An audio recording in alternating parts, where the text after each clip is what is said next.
रत्नागिरीतील हातखंबा इथं एलपीजी वाहून नेणारा टँकर पुलावरून कोसळला, त्यामुळे भीषण अपघात झालाय। या अपघातानंतर मोठी वायुगळती झाल्यानं किमान 100 नागरिकांना सुरक्षित ठिकाणी हलवण्यात आलंय।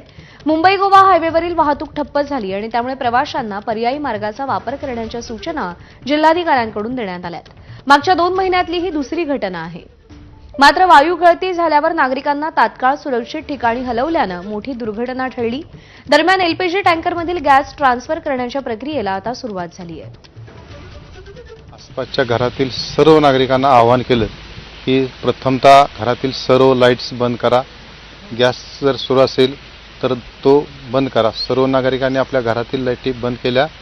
त्यानंतर गॅसचे जे काही कनेक्शन वगैरे सुरू असेल ते बंद केलं आणि आसपासच्या सुरक्षित घरामध्ये नागरिकांना जायला त्यांनी आवाहन केलं। त्यानुसार आसपासचे जे नागरिक आहेत त्या आसपासच्या घरामध्ये जाऊन थांबलेले आहेत। 9 तास झालेत मुंबई गोवा महामार्ग ठप्प आहे आणि 9 तासानंतर हातखंबा गावातल्या वाणीपेठीचा असलेला हा टँकर सरळ करण्यात आला आणि त्यानंतर ह्या टँकरमधला गॅस दुसऱ्या टँकरमध्ये सध्या जर आपण बघितलं तर हा ट्रान्सफर केला जात आहे आणि यासाठी आणखीन काही अवधी हा लागू शकतो। रात्रीच्या वेळेला हा अपघात झाला आणि त्यानंतर अगदी यंत्रणा ज्या त्या हल्ल्या जी काही प्रोसेस होती ती केली गेली। तज्ञांची टीम या ठिकाणी दाखल झाली, पोलीस प्रशासन असेल किंवा तज्ञ ही मंडळी दाखल झाली आणि त्यानंतर आत्ताच्या घडीला ही प्रोसेस सुरू झालेली आहे गॅस ट्रान्सफर करण्याची आणि त्यामुळे ही वाहतूक पूर्ववत होण्यासाठी आणखीन ही काही अवधी हा लागू शकतो। साधारणपणे एलपीजी गॅस वाहतूक करणारा हा टँकर रत्नागिरीवरून अर्थात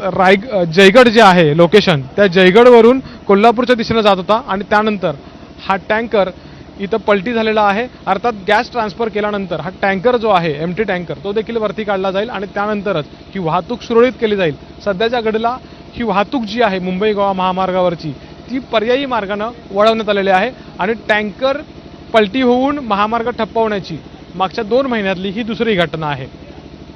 कॅमेरामॅन महबूब शेखसह अमोल मोरे, एबीपी माझा, हातखंबा, रत्नागिरी। तर कोल्हापूर जिल्ह्यातील